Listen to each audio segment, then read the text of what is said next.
ठंड में जारी रहेगा रूस यूक्रेन के बीच विध्वंसक युद्ध। इस वक्त की बड़ी खबर, जर्मनी के सीनियर ऑफिसर और पूर्व नेटो जनरल का दावा विजुअल्स के साथ। गर्मी से पहले रूस यूक्रेन में युद्ध विराम की संभावना नहीं, रूस यूक्रेन को मई तक शांति वार्ता का होगा एहसास। सीधे आइए बिग वॉल पर, यह बहुत बड़ी खबर है।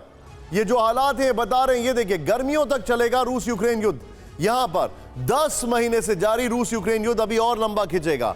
नंबर 1, ध्यान से देखिए, जर्मनी के सीनियर ऑफिसर और पूर्व नेटो जनरल का दावा है। नेक्स्ट दिखाइए, चेंज करिए। इसके बाद तीनों ब्रेकिंग राहुल, तीनों शॉट्स लेंगे हम लोग। गर्मी से पहले रूस यूक्रेन के बीच युद्ध विराम के आसार नहीं हैं। फिर मई तक रूस यूक्रेन को एहसास होगा कि वो युद्ध में फंस गए हैं। फिर देखिए यहां पर, यही वो वक्त होगा जब दोनों देश शांति वार्ता शुरू करने की कोशिश करेंगे। ये यहां पर इन्होंने कहा है, युद्ध विराम के बाद फायरिंग बंद हो जाएगी लेकिन शांति वार्ता लंबी चलेगी। मैं सीधे चलूंगा यहां पर, मेरे साथ। ये अपने घर में जो 2 एक्स्ट्रा बेडरूम है उसमें होम स्टे बिजनेस करके महीने का 60,000 कमा रहे हैं। आपको भी ये करना है तो फ्रीडम ऐप को अभी डाउनलोड कीजिए। जनरल कुलकर्णी सर मौजूद है, तीनों ब्रेकिंग, तीनों शॉट्स के साथ। कुलकर्णी सर, गर्मी में ये युद्ध खत्म हो सकता है। अब ये तो सूझबूझ वाली बातें हो गई ना, कि इन्होंने भविष्यवाणी कर दी, ये हो सकता है, वो हो सकता है। क्या आपको ऐसा लगता है कि गर्मी तक किसी एक के हथियार खत्म होंगे या कोई जमीन पर पूरा कब्जा होगा? क्या आपको ऐसा होते हुए दिखाई देता है? ईशान, धन्यवाद। जैसे जयशंकर प्रसाद साहब ने साफ साफ जाहिर कर दिया, युद्ध जो है वो लंबा खींचेगा, इसमें कोई शक नहीं। लेकिन जो रूस है वो चाहेगा कि यूक्रेन जो है 3 फरवरी से पहले अपने घुटने टेकने की कोशिश करे। जिस प्रकार से चाहे अमेरिका कॉम्बैट फोर्सेस नहीं दे रहा है लेकिन कॉम्बैट मटेरियल दे रहा है, और उस कॉम्बैट मटेरियल के द्वारा जेलेंस्की को लगता है कि वो युद्ध खींचने की कोशिश करेगा। रूस ने जिस प्रकार से माना, पहली बार माना, ये मैक्टिका में उसके तकरीबन 63 जो जवान मारे गए हैं। चाहे यूक्रेन कहे उसके 200-500 मरे हैं, लेकिन उन्हें माना, पहली बार माना, ये बहुत ज्यादा उनका नुकसान हुआ। और उस नुकसान के बाद जिस प्रकार से रूस ने कीव के ऊपर जबरदस्त गोलाबारी की है, चाहे स्मर्च हो, चाहे उनके ग्रैडपीज हो, हाउसर्स हो, आर्टिलरी गन्स हो, ड्रोन्स हो, सबके द्वारा मकसद एक कि उनका मोराल जो है, क्योंकि कॉम्बैट फोर्सेस तो है नहीं, कॉम्बैट लड़ने वाले जवान कौन है, उनके पास जो भी है वो यूक्रेनियन है, थोड़े बहुत मर्सनरीज होंगे। जब उनका मोराल टूट जाएगा, उनका अपने आप यूक्रेन घुटने टेकेगा। बिजली जो है बिल्कुल तबाह कर दी उन्होंने, एनर्जी इंफ्रास्ट्रक्चर, एयर डिफेंस, सबको बर्बाद करने की कोशिश करेगा। मकसद रूस का एक है कि 3 फरवरी नहीं, 26 जनवरी तक अगर यूक्रेन ने घुटने नहीं टेके तो रूस को दिक्कत होगी। उसके बाद तो रूस नहीं चाहता है उसको दिक्कत हो। रूस आप जो बता रहे हैं, मैं आपको इसी में खबर बता रहा हूं, आप बिल्कुल ठीक कह रहे हैं। यूक्रेन को लॉन्ग टर्म सैन्य मदद के लिए तैयार रहे। वैसे इस वक्त की बड़ी खबर, ब्रेक करें with the visuals. NATO chief Stoltenberg की चेतावनी, लॉन्ग टर्म मिलिट्री मदद के लिए तैयार रहे पश्चिमी देश। सैन्य समर्थन ही यूक्रेन के वजूद का रास्ता होगा, साफ नेटो ने कहा। यह नेटो ने कहा है, यूक्रेन को लॉन्ग टर्म मदद के लिए तैयार रहें। सीधे आइए बिग वॉल पर, यूक्रेन को लॉन्ग टर्म सैन्य मदद की जरूरत, यह कहा जा रहा है। वेस्ट को यूक्रेन की लॉन्ग टर्म मिलिट्री हेल्प करने के लिए तैयार रहना चाहिए।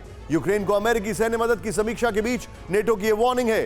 सैन्य समर्थन यूक्रेन के संप्रभु और अस्तित्व को सुनिश्चित रखेगा, नेटो ने यह कहा है। युद्ध में रूस के नरम पड़ने के कोई संकेत नहीं है, स्टोल्टनबर्ग ने यह कहा है। सैन्य समर्थन ही रूस को युद्ध खत्म करने और बातचीत के लिए मजबूर करेगा। सीधे चलिए इस ब्रेकिंग, ये जो खबर, इसकी ब्रेकिंग और शॉर्ट्स के साथ सीधे मैं चलूंगा आंचल सर के पास। आंचल सर, मुझे एक चीज समझाइए आप, और ये मेरे समझ से बिल्कुल परे। ये लोग के पास पैसे नहीं है, इन्फ्लेशन जो है वो इनके एकदम सिर के ऊपर जा चुका है, अनएम्प्लॉयमेंट से वहां की सत्ताएं हिल रही हैं, गैस की प्राइसेस भले इस वीक कम हुई हों लेकिन गैस की कमी है, और ये हथियार देने की बात कर रहे हैं। देखिए, हथियार देने की बात कर रहे हैं तो सीधी सी बात है कि इससे जो दुनिया का मिलिट्री इंडस्ट्रियल कॉम्प्लेक्स है, इस पूरे युद्ध में अगर कोई जीता है तो सिर्फ अभी तक मिलिट्री इंडस्ट्रियल कॉम्प्लेक्स जीता है, और जिसमें अमेरिका का बहुत बड़ा हाथ है।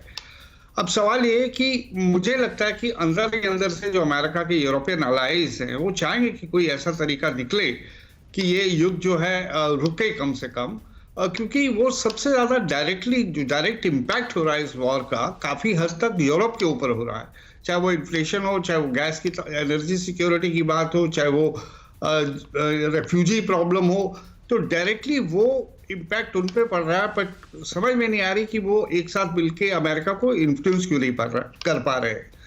अभी के हालात ये बता रहे हैं कि आने वाले वक्त तक कि युद्ध अभी और चलेगा। सिर्फ 2 सिनेरियोज हैं। पहला सिनेरियो ये है कि इनमें से एक कंट्री डिसाइसिवली डिफीट हो जाए, जिसपे फिर यूक्रेन के चांसेस ज्यादा है कि यूक्रेन डिफीट होगा। रशिया इतनी आसानी से यूक्रेन और नेटो के समर्थन के बावजूद डिफीट नहीं होने वाला। दूसरा सिनेरियो ये है कि अमेरिका को सद्बुद्धि आए और वो इस दिशा में कुछ काम करे, डायरेक्टली सामने से भले ही नहीं आए। भारत जैसे देश है जो एक्सेप्टेबल हैं, तो उन्हें बीच पे लाकर बीच पेशाब करवा के कम से कम युद्ध विराम करवाया जाए। एक बार युद्ध विराम होगा तो उसके बाद जाहिर है, उसके बाद जैसा कि इंटरनेशनल पैटर्न रहता है, फिर बातचीत शुरू होती है। बातचीत कितनी लंबी चलती है, किसकी क्या डिमांड्स हैं। ज़ेलेंस्की की बाय द वे जो 10 पॉइंट फार्मूला है वो तो नॉन स्टार्टर है। वो नॉन स्टार्टर भी है और वो अनरियलिस्टिक भी। आप बिल्कुल ठीक कह रहे हैं। ये अपने घर में जो 2 एक्स्ट्रा बेडरूम है उसमें होम स्टे बिजनेस करके महीने का 60,000 कमा रहे हैं। आपको भी ये करना है तो फ्रीडम ऐप को अभी डाउनलोड कीजिए।